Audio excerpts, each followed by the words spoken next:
Mr. Mahindra, thank you so much for your time today. Pleasure. It has been 4 years since Mahindra gained a controlling stake in SsangYong. And how do you assess the acquisition so far?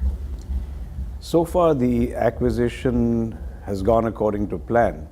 In fact, to be honest, until this past year, 2014, it was ahead of plan, both in terms of volumes and the financial turnaround. But as you know, the last year has been challenging, not because of any internal factors at SsangYong, but because of externalities, such as the Russian market, which is a key market for SsangYong and which I don't need to explain has been challenged of late. So things like that have caused pressure on volumes. But we are hoping with today's launch of the Tivoli, things should change and we should be back on a very steep upward gradient. Since you mentioned Tivoli, what is the uniqueness of Tivoli? What is the strength of Tivoli? If you really look at this car, it's really a lot of dynamite in a small package. It gives you terrific styling. I'm very, very pleased with how the styling has worked out.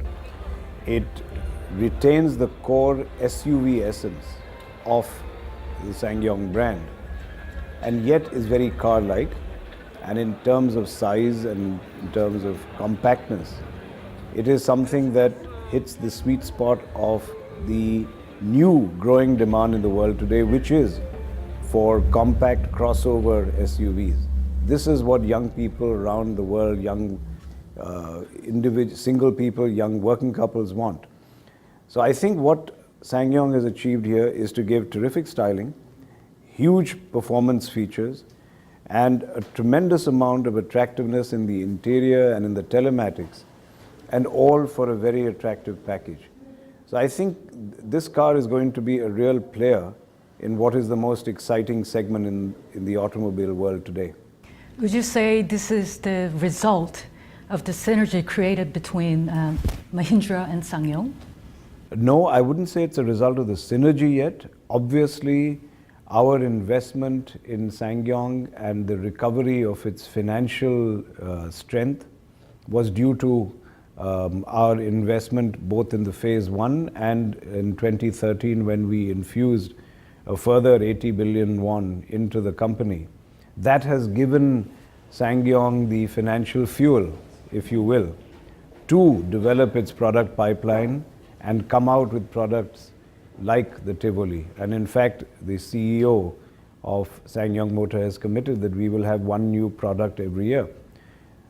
Synergy has been happening and is growing and gathering pace.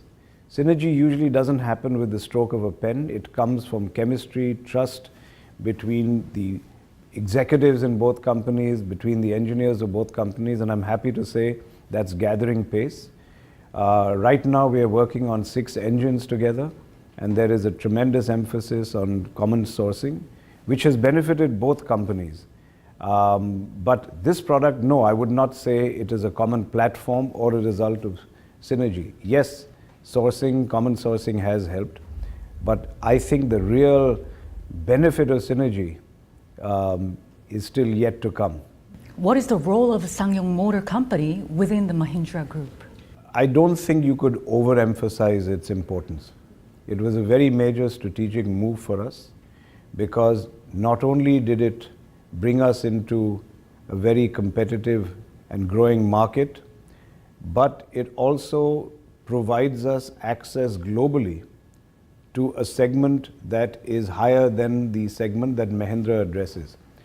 So if Mahindra, for example, as a brand has come to mean rugged vehicles which deliver enormous value for money, honest performance, which comes from a very strong and durable and rugged SUV. It finds applications in many markets around the world.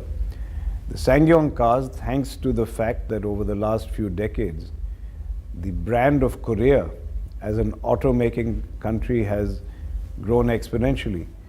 So piggybacking on that brand, we think that SsangYong can globally help our group attack a segment that is higher in price points than the one that Mahindra currently addresses. Sangyong Motor is currently operating at a loss. Do you think it has the capability to develop a new car or new electric car, which requires a large sum of investment? Is Mahindra willing to invest more in Sangyong? We, as I said, are here for the long term. We are not here for any short-term purposes, not for any portfolio profits. We are not here because we are trying to acquire technology, which a lot of people in Korea are concerned about when they see foreign acquirers coming in. We are here for the long term, for the reasons I just mentioned a short while ago about how critical a piece it is in our strategy. As far as being willing to invest, therefore, of course, we will be willing to invest. Sangyong will invest 1 trillion won over the next few years, basically in the product pipeline through a combination of accruals and borrowing. And wherever there is a need for funds from us, Mahindra certainly will be willing to step in. Earlier, one of your high officials said that early stage of study is going on regarding selling Sangyong cars in the US market. How has this study been so far, and are you willing to sell Sangyong cars in the US market? Not only willing, we're very intent on doing so. The answer is very simple. We looked at our portfolio and we said, from the group perspective, it makes more sense to help the Sangyong brand to plant the group's flag in America. The very fact that Korea is already established in the mindset of the American consumer as an acceptable automaking country, and that good quality comes out of Korea. So therefore, it would be very logical and obvious for us to pursue this. As to timing and which products, that's all still a work in process. It will be a long lead issue. This is not something we're going to start from tomorrow or the next month. The studies are progressing though as per plan. Thank you so much for your time today, Mr. Mahindra. Pleasure to be here.